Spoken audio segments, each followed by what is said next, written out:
राधे राधे प्यारे भक्तों, जय श्री हरि, जय माँ लक्ष्मी। प्यारे भक्तों, आप सभी को अपने यूट्यूब चैनल रोहिणी ज्ञान में हार्दिक स्वागत है। प्यारे भक्तों, आज हम स्पान करेंगे फागुन पूर्णिमा व्रत कथा। फागुन पूर्णिमा पे इस कथा को अवश्य सुननी चाहिए।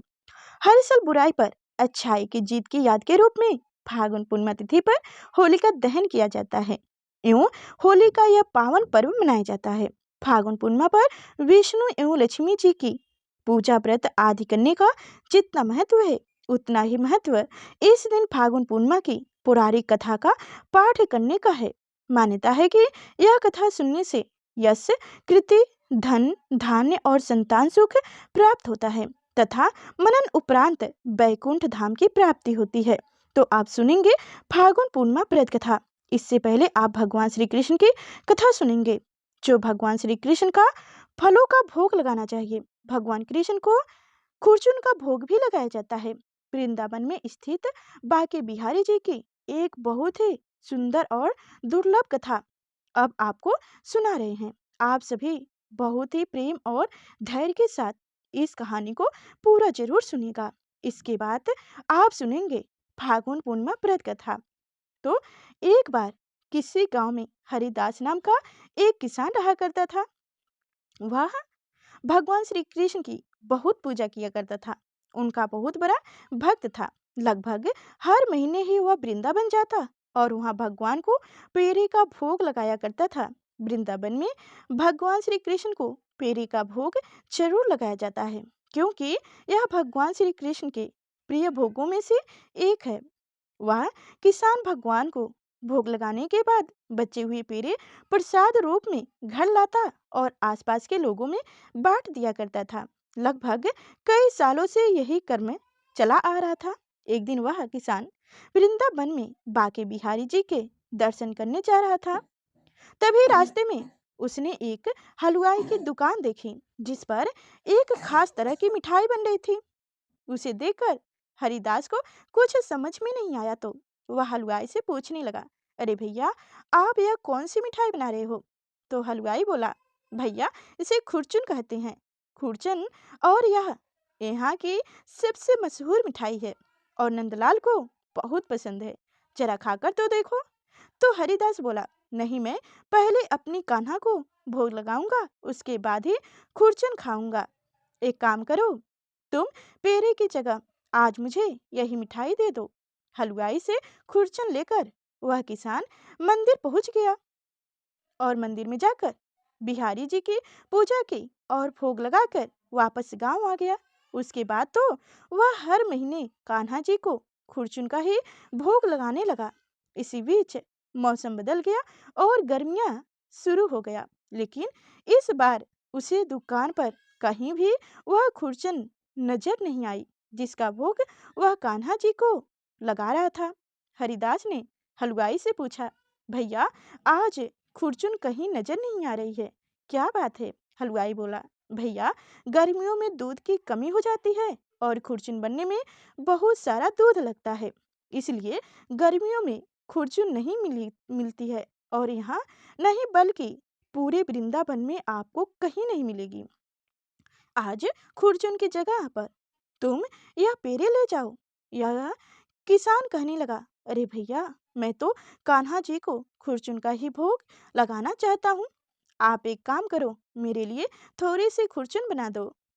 यह सुनकर हलवाई बोला, अरे भैया, खुरचुन नहीं बन सकती, इसे बनाने में पूरा दिन लग जाता है। ना तो हमारे पास इतनी छोटी बर्तन है जिसमें थोड़ी सी खुरचुन बना पाऊं।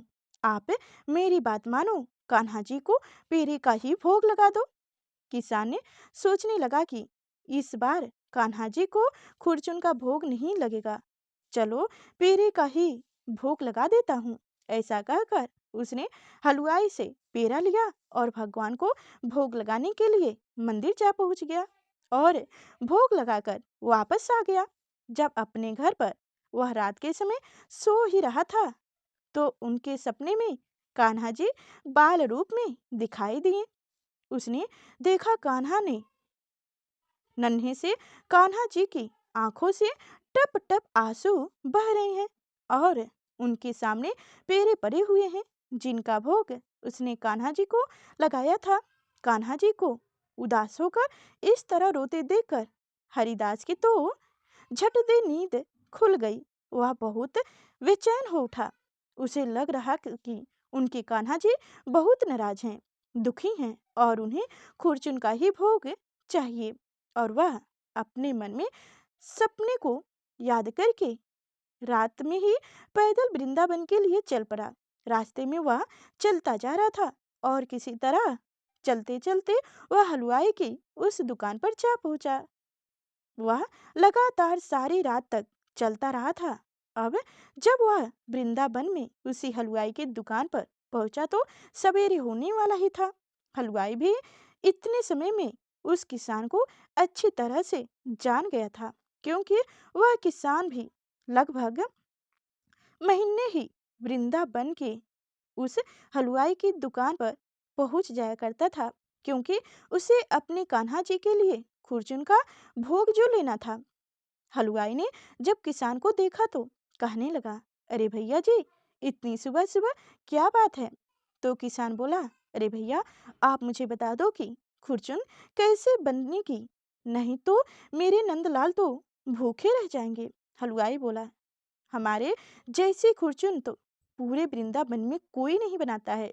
हम तुम्हें कैसे बता दूं? मुझे तो लगता है तुम तुम्हें किसी हलवाई ने खुरचुन के बारे में पता कराने भेजा है कि कैसे खुरचुन बनाई जाती है, क्योंकि इतनी स्वादिष्ट खुरचुन तो केवल हमारी ही दुकान पर मिलती है। और यहाँ तुम कान्हा जी का नाम लेकर झूठ मूठ कहानियां बना रहे हो ताकि मैं तुम्हें खुरचुन बनाने की विधि बता दूं।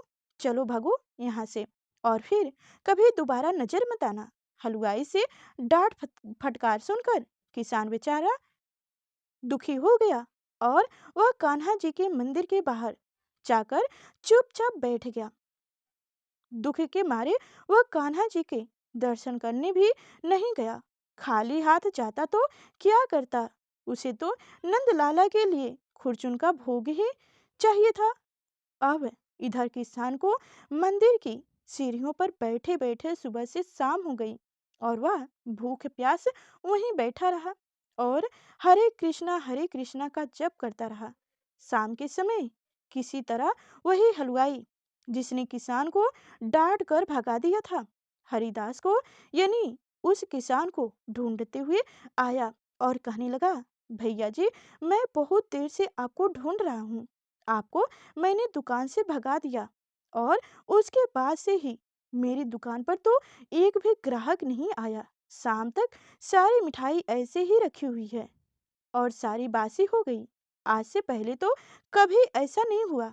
मुझे माफ कर दो नंदलाला, तुम्हारे द्वारा स्वयं मेरी मिठाई का भोग लेना चाहते हैं और मैंने घमंड में आकर क्या किया, तुम्हें अपनी दुकान से डांट कर भगा दिया। अब चलो मेरे साथ, चलो मैं तुम्हें खुरचुन बनाकर दूंगा। किसान कहने लगा, मुझे क्षमा करो भैया, मेरे कारण तुम्हें कष्ट हुआ। अपनी दुकान छोड़कर तुम्हें यहाँ मुझे ढूंढते हुए आना पड़ा। हलवाई बोला, आप पहले मेरे साथ चलो, मैंने बहुत सारा दूध मंगाया है। अब दुकान में हर दिन खुरचुन बनेगी और फिर चाहे तुम कितनी भी खुरचुन लेकर चले जाना, फिर चाहे कितनी भी महंगा खुरचुन क्यों ना हो, तुम्हें कान्हा जी को भोग लगाने के लिए खुरचुन जरूर दूंगा। अब हलवाई उस किसान को अपने साथ दुकान पर लिया कर ले आया और उनके सामने ही खुरचुन बनाने लगा। पूरी रात खुरचुन बनने में लग गई और सुबह होते ही मंदिर के कपट खुलते ही किसान ने भगवान को खुरचुन का भोग लगाया और उस हलवाई ने सारी खुरचुन प्रसाद के रूप में बांट दी। अब किसान के मन की जो बेचैनी थी, वो उदासी थी, वो भी दूर हो गई, क्योंकि उनके नंदलाल ने उनके हाथ से खुरचुन का भोग जो जुग कर लिए थे। तो ये थे भगवान श्री कृष्ण की कथा। भगवान श्री कृष्ण की जय हो। तो आप सुनेंगे फागुन पूर्णिमा व्रत कथा। महासे कश्यप की पत्नी एवं दक्ष पुत्री दिति के गर्भ से हिरण्यकश्यप और हिरण्यस्य का जन्म हुआ। दोनों ही महाबलशाली थे। फलस्वरूप देवताओं को पराजित करके दोनों भाइयों ने स्वर्ग पर अपना अधिकार कर लिए। उनके अत्याचार से देवलोकों में हाहाकार मच गया। अंत्य भगवान विष्णु ने बराहवें अवतार लेकर हरिच्छ का वध कर दिया। अपने भाई की मृत्यु से क्रोध हिरण्यकश्यप भगवान विष्णु को अपना शत्रु मान बैठा और उनसे प्रतिशोध लेने के लिए भगवान ब्रह्मा की तपस्या करने लगा। उधर हिरण्यकश्यप की अनुपस्थिति में देवताओं ने दैत्यों पर आक्रमण कर दिया और स्वर्ग पर पुण्य अपना अधिकार प्राप्त किया। हिरण्यकश्यप की पत्नी कयाधि उस समय गर्भवती थी, जिन्हें देवराज इंद्र ने बंदी बना लिया। ओ कयाधि को लेकर इमरावती जा रहे थे, तभी मार्ग में उन्हें देवर्षि नारद जी मिले। नारद जी इंद्र के साथ कयाधि को देखकर बोले, देवराज, आप इसे लेकर कहाँ जा रहे हैं? यह सुनकर इंद्र ने कहा, हे देवर्षि, कयाधि गर्भवती है। इनके गर्भ में हिरण्यकश्यप जैसे दुष्ट आत्मा का अंश है, जिनका वध करके मैं इसे छोड़ दूंगा। इस पर देवर्षि नारद जी बोले, इनके गर्भ में तो श्री नारायण का परम भक्त है, अंत इसे छोड़ दो। इंद्र नारायण नारद मुनि की ये बात सुनकर देवराज इंद्र ने कयाधि को छोड़ दिया। देवर्षि नारद हिरण्यकश्यप की पत्नी को अपने आश्रम में ले गए और बोले, बेटी, जब तक हिरण्यकश्यप की तपस्या पूरी नहीं हो जाती, तुम निश्चित होकर यहीं रहो। तब से कयाधि देवर्षि नारद के आश्रम में रहने लगी और उनके दिव्य प्रवचनों का रसपान भी करती रही, जिनका गर्भ में पल रहे शिशु पर भी बहुत गहरा प्रभाव हुआ। जब समय आता तो कयाधि ने एक पुत्र को जन्म दिया, जिनका नाम रखा गया प्रहलाद। इधर हिरण्यकश्यप की तपस्या जब पूरी हो गई तो वह ब्रह्मा जी ने तपस्या प्रसन्न होकर उसे मनवांछित वरदान दिए, जिनके पश्चात वो अपने राज्य वापस लौट आए। कयाधि भी प्रहलाद को लेकर अपने पति के पास चले आई। प्रहलाद जब थोड़े बड़े हुए तो एक श्रेष्ठ गुरु के मार्गदर्शन में उनकी शिक्षा का प्रबंध किया गया।